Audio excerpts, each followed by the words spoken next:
ಎಲ್ಲ ಬಂಡೆ ಸರ್. ಯಾರು? ನಮಗೆ ಅದು ಗೊತ್ತಿಲ್ಲ. 19 ಜನತೆ ಹೆಸರಲ್ಲಿ ಬೋಗಸ್ ಮಾಡಿದ್ರು. ಯಾರು ಗೊತ್ತಿಲ್ಲ. ಯಾರ ಹೆಸರು ಮಾಡಿದ್ರೆ ಹೇಳಯ್ಯ, ಏನೈತೆ ಅದು ಹೇಳು. ಸ್ವಲ್ಪ ತೆಗೆದು ಹೇಳು ಅವ್ರಿಗೆ.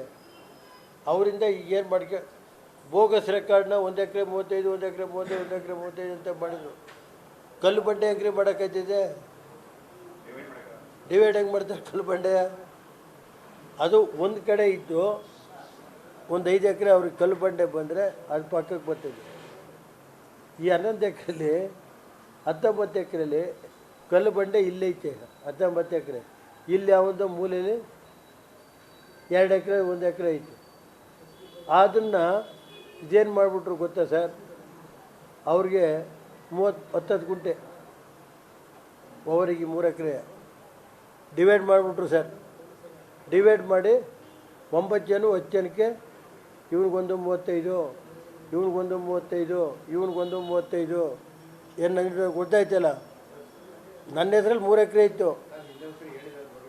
ನನ್ನ ಹೆಸ್ರಲ್ಲಿ 3 ಎಕರೆ ಇದ್ದಿದ್ದ ಇವ್ರೇನು ಮಾಡಿದರು? ಪೋಡಿ ಮಾಡಿಸಿ ತಿಮ್ಮಣ್ಣ ಹೆಸ್ರಲ್ಲಿ 1 ಎಕರೆ 35 ಗುಂಟೆ, ಇವನಿಗೊಂದು ಬಂಡೆ.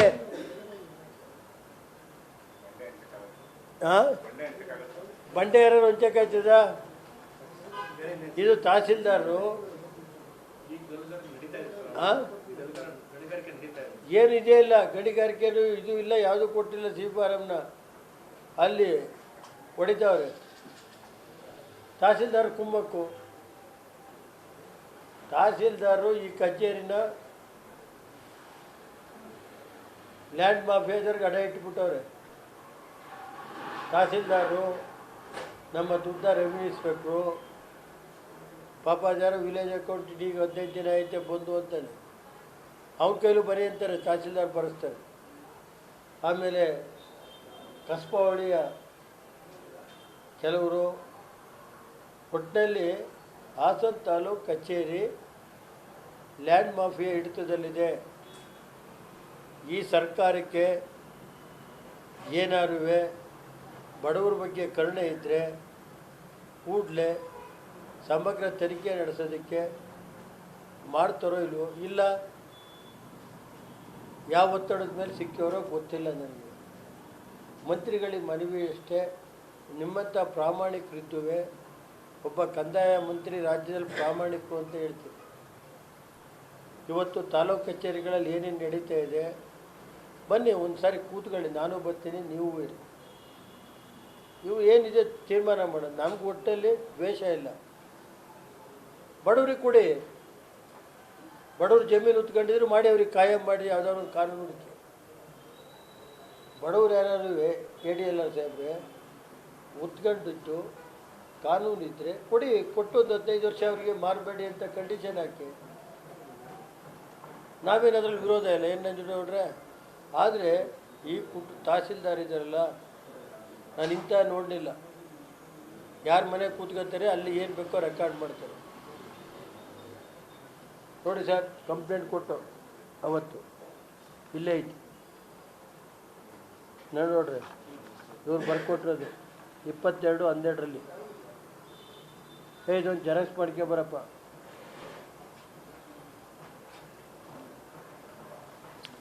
ರಿಸೀವ್ ಅಂತ ಹಾಕಿರಲ್ರಿ ರವಿ, ರಿಸೀವ್ ಅಂತ ಆಯ್ತಾ? ಅಲ್ಲೇ ರಿಸೀವ್ ಅಂತ ಆಯ್ತಲ್ಲ. ಇನ್ನೊಂದು ನಮಗೆ ಕೊಟ್ಟಿರೋದ್ರಲ್ಲಿ ರಿಸೀವ್ ಅಂತ ಆಯ್ತು. ಇದೈತೆ ಸರ್. ನಾನು ಸಮಗ್ರವಾಗಿ ಮಂತ್ರಿಗಳು ಮನವಿ ಮಾಡೋದಿಷ್ಟೇ, ಇದು ಕ್ರಮ ತಳೆದು ಹೋದರೆ ನಾವು ನಮ್ಮ 4 ಜನ ಶಾಸಕರು ಕೂತು ML 4 ಜನ ಶಾಸಕರು ಕೂತ್ಕೊತೀವಿ. ಏನು ನಡೀತಾ ಇದೆ ಅನ್ನೋದ ಒಂದು 8 ದಿನ ಟೈಮ್ ಕೊಡ್ತೀವಿ. 8 ದಿನ ಕೊಡಬೇಕು ಅಂತ ಒಂದು ಮೆಮೊರಂಡಮ್ನು ಕೊಡ್ತೀವಿ, ಏನು ನಡೀತಾ ಇದೆ ಅಂತ. ಮತ್ತೆ ಮಂತ್ರಿಗಳಿಗೆ ಇನ್ನೊಂದು ಕೊಡ್ತೀವಿ. ಮಾಡದೆ ಹೋದರೆ ಜಿಲ್ಲಾಧಿಕಾರಿಗಳು ಕಚೇರಿ ಮುಂದೆನೇ ಟೆಂಟ್ ಹಾಕಿಕೊಂಡು ನಾವು 4 ಜನ MLAಗಳು ನಾವೆಲ್ಲ ಸೇರಿ ಮಾಡ್ತೀವಿ. ಕಾರ್ಯಕರ್ತರು ಈ ಜಿಲ್ಲೆ ನಡೀತಾ ಇರೋದೆಲ್ಲ ಸೇರಿ ನನಗೆ ಬೇರೆ ಯಾರೇ ಬಡವ್ರಿಗೆ ತೊಂದರೆ ಆಗಬಾರ್ದು ಅಷ್ಟೆ. ಯಾರು ಬಡವರು ಕಾನೂನು ರೀತಿ ಉಳಿದಲೇ ಇದ್ದರೆ ಕೊಡಿ, ಮಂಜೂರಾತಿ ಮಾಡಿ. ಏನು ಸರ್, ಕರೆಕ್ಟಾ ಸರ್ ಯಡಿಯೂರಪ್ಪ ಸಾಹೇಬ್ರೆ? ಇದನ್ನು ಸಮಗ್ರವಾಗಿ ತನಿಖೆ ಮಾಡಿ ಮುಟ್ಟುಗೋಲು ಹಾಕಬೇಕಾಗ್ತದೆ. IIT ಜಾಗ ಇರ್ಬೋದು, ಇದಿರ್ಬೋದು, ನಿಮ್ಮ ಏರ್ಪೋರ್ಟ್ ಜಾಗ ಇರ್ಬೋದು. ಅವತ್ತು ಏರ್ಪೋರ್ಟ್ಗೆ ಯಾಕೆ ಹೇಳಿ, ಆಮೇಲೆ ಇಲ್ಲಿ ಹಲವಾರು ಒಂದು ಕಡೆ ಪೂರ್ತಿ ಇವು ಕೆಲವು ಹಳ್ಳಿಗಳದ್ದು ಸುಮಾರು ಸರ್ಕಾರಿ ಜಾಗ ಐತೆ, ಕೆರೆ ಐತೆ.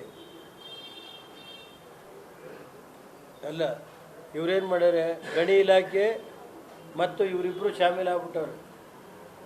ಕಂದಾಯ ಇಲಾಖೆ, ಗಣಿ ಇಲಾಖೆ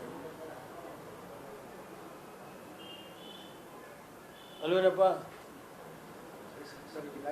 ADLR ಮೇಲೆ ರಿಪೋರ್ಟ್ ಕಳಿಸ್ಯವ್ರೆ, ಇದು ಬೋಗಸ್ ಅಂತ. ತಹಸೀಲ್ದಾರ್ ಮೇಲೆ ರಿಪೋರ್ಟ್ ಐತೆ.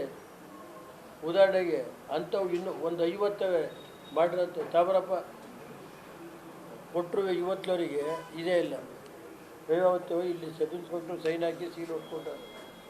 ಆ ಕಾಪಿ ಐತಿ. ತಾಳಿ ಸರ್, ಇನ್ನೊಂದು ಕಾಪಿ ಕೊಡ್ರಿ. ಹಲೋ, ಹಾಂ, ಇದು ನೀವೇನು ಮಾಡಿ ಸರ್, ಅವ್ರಿಗೆ ನೋಟಿಸ್ ಕೊಡಿ. ಇವ್ರಿಗೆಲ್ಲ ಅವ್ರೇನು ತಹಸೀಲ್ದಾರ್ ಇವ್ರಲ್ಲಿ ನೋಟಿಸ್ ಕೊಡಲೇಬೇಕಾಗ್ತದೆ. ರವಿ ಇಟ್ಕೊಂಡು ಆ ಸೈನ್ ಹಾಕಿರೋ ಕಾಪಿ ಐತಲ್ಲ, ಅದ್ರ ಮೇಲೆ ಒಂದು ಅಸೆಂಬ್ಲಿ ಅರ್ಜಿನೂ ಹಾಕಿ.